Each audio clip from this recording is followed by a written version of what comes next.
এই দেখো গল্প করতে করতে আমরা পৌঁছে গেছি। আর ছেলের বাড়ি থেকে আমাদের বাড়ি খুব একটা বেশি দূরে না, তার জন্য বেশি টাইম লাগেনি। সমস্ত ডালাগুলো তুলসী তলাতে রেখে এরপরে এসেছিলাম আমরা ঘরের ভিতর। তারপরে আশীর্বাদ শুরু হবে। এইদিকে দেখো সবাই বাইরে এসেছিলাম, আশীর্বাদের তোড়জোড় চলছে এইদিকে। আর আমাদের মধ্যে তুলসী তলাতেই আশীর্বাদ হয়। এইদিকে দাদা পুজো করে নিচ্ছিল, এরপরে আশীর্বাদ করছিল জেঠু। একটা নিয়ম খুবই খারাপ লাগে, ছেলের আশীর্বাদ হোক কিংবা মেয়ের বৌভাত, মেয়ের মা যেতে নেই। আবার এদিকে মেয়ের বাবা সব জায়গায় যেতে পারে। কে যে এই নিয়মটা তৈরি করেছে সত্যি বলার মতো না।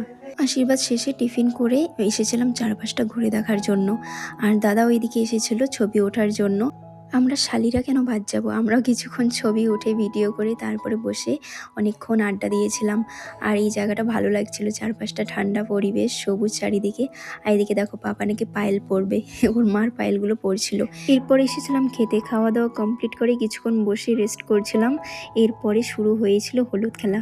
বাপরে বাপ, সবাই যা হলুদ খেলা শুরু করে দিয়েছিল, আমাদের সবার মুখগুলো হলুদ চকচক করছিল।